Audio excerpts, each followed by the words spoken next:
Ok, se está grabando esto ya, entonces. Bueno, pues nosotros vamos a presentar sobre Akira Kurosawa y Ozu como directores. Empezamos con Akira Kurosawa.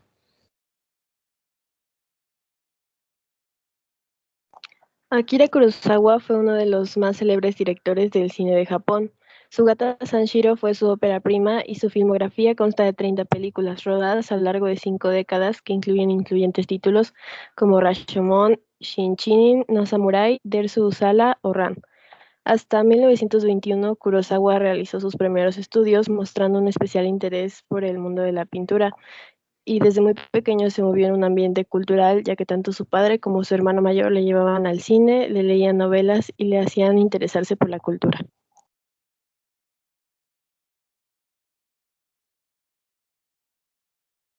En cuanto al encaje cinematográfico de Kurosawa, pues aquí señalo algunos de los puntos principales que encontré. El montaje es uno de las cualidades del cine de Kurosawa, que editaba él mismo, lo cual le permitía un mayor control sobre todo final de su obra. La principal cualidad del montaje es que solía poner cortes en dos momentos. En el momento solía poner los cortes en dos momentos, en el movimiento de un personaje o del escenario, o en un momento de contraste donde una escena tranquila o triste del interior de una casa cortaba una calle con mucha gente muy ruidosa, etc. Otra cualidad del lenguaje cinematográfico que manejaba Kurosawa es el ritmo, que está muy ligado con lo anterior. Kurosawa es conocido por su ritmo de montaje. Sus escenas llegan a tener planos en secuencias de varias tomas, que pasa de una toma cerrada a un plano muy abierto, a un over the shoulder, todo en la misma secuencia. A la vez, sus escenas siempre tienen un claro inicio, un punto medio y un final. Por último, el sonido. Kurosawa gustaba mucho de la música minimalista para sus películas, usualmente compuesta de un solo instrumento, y decía que desde el momento de la escritura del guión ya tenía en mente los efectos sonoros y la música que llevaría cada personaje o escena.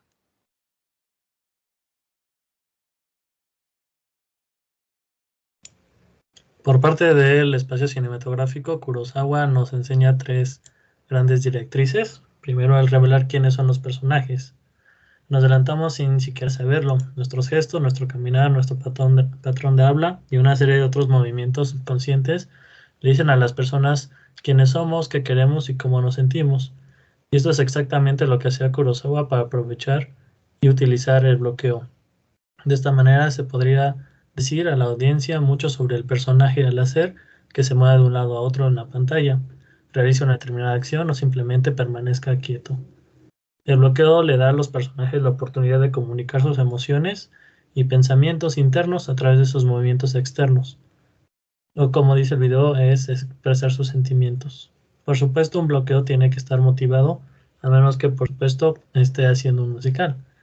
Los personajes deben moverse de una manera que parezcan naturales e inspiren para algo más del deseo de comunicarse a través de este.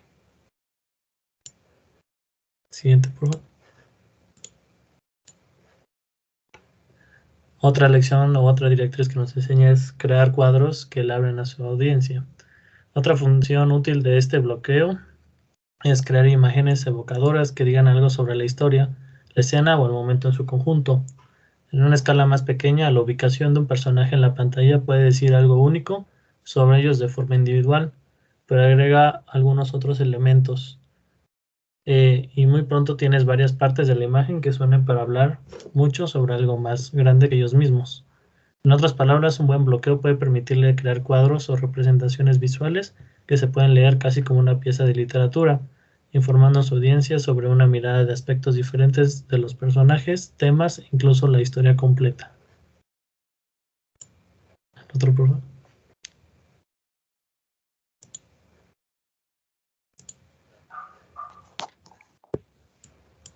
Yasuhiro Ozu fue un influyente director de cine japonés. Su trayectoria se desarrolló desde los años 1920 en el cine mudo hasta sus últimas películas en color en los años 1960.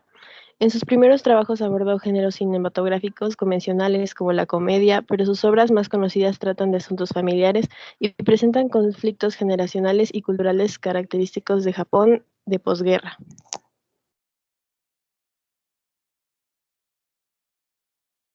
El lenguaje cinematográfico. El lenguaje cinematográfico de las películas de Ozu, basado en historias de Japón de 1953, me- uno de los puntos más importantes es que muestra escenas sin movimientos, sin movimiento de cámara para contextualizar y dar el ritmo de las acciones internas.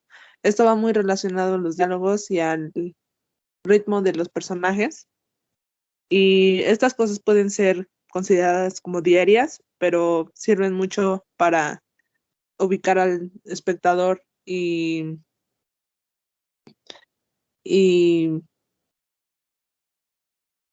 ubicar al espectador y denotar más dónde están. Después, otro punto importante es que, bueno, otra estrategia que usa Osu es que muestra un personaje de espaldas dando mayor énfasis a los dos que están enfrente y cuando éste se encuentra solo. Como lo vemos en la última imagen, se muestra un personaje de espaldas y podemos prestar mayor atención a los dos personajes que están de frente y puede ser tiene mayor énfasis su plática. Por otro lado, eh, cuando hacemos la contratoma, le- toda la intención se centra en el personaje y no hay, y da mayor efecto dramático. Luego después crea planos cerrados de los personajes para dar énfasis a diálogos entre ellos, desapareciendo los demás personajes. Eso, como podemos ver en la primera imagen, que es una escena de historias de Japón, donde los dos hermanos están hablando sobre irse y es una escena seria, dramática. Eh, a pesar de que están rodeados de otras personas, Osu cierra tanto los planos hacia ellos que solamente se puede observar la tensión entre estos dos personajes.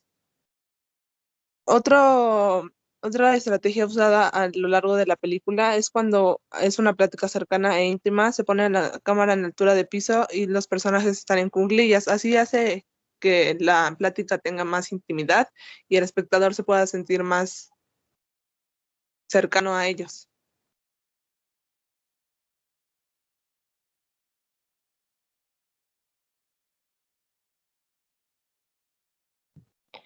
El elemento más característico del espacio que utilizaba Osu en sus escenas es el tatami shot, el cual, por su nombre, tatami significa una especie de tapiz acolchado que se utiliza en el suelo de las casas japonesas, así como en lugares de entrenamiento de diversas artes marciales. Por eso es que se llama así, porque este tipo de escena es donde la cámara se coloca en un nivel bajo, casi al nivel del suelo, y para lograrlo ponía la cámara encima de un okama no futa, el cual es un trípode para cocer arroz a unos 90 centímetros del suelo. La cámara permanecía fija y le permitía al espectador presenciar una escena cotidiana.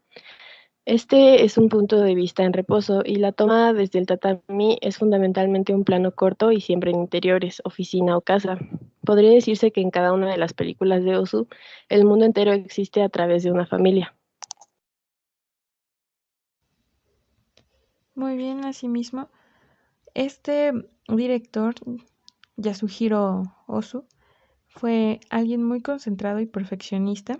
Él mismo decía que tenía que ser el mejor artesano, pues consideraba el cine un arte muy manual. Aquí tiene planos característicos y uno de ellos, como menciona mi compañera, es el tatami shot, pues nos da la vista de un adulto sentado en un tatami.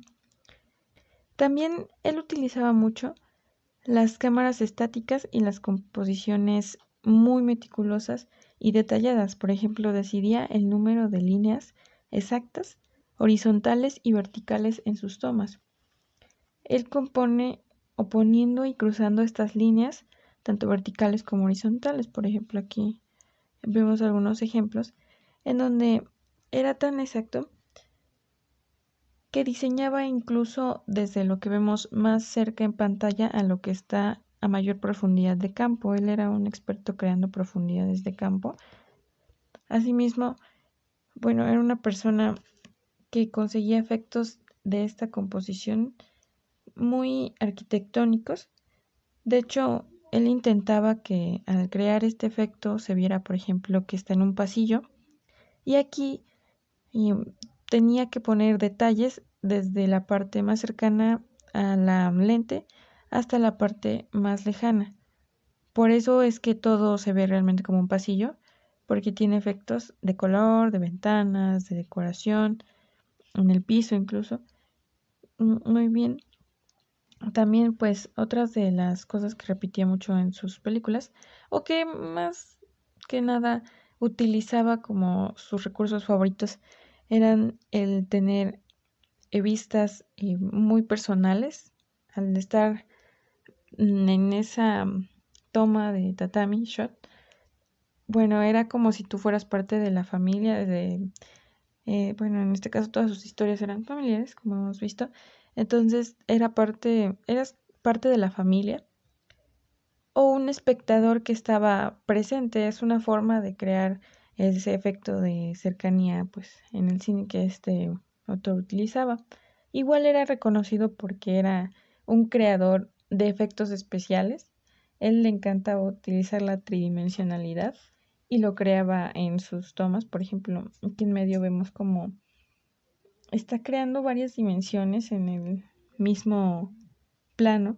Entonces, bueno, incluso esto se compone con el uso de los personajes. Él utilizaba un lente de 50 milímetros, que era, bueno, de sus lentes favoritos, y esto le creaba el efecto de profundidad, para que sí incrementara todos los efectos, tanto visuales como de profundidad de estas tomas.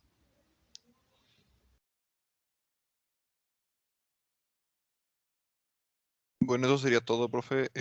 Pues, gracias.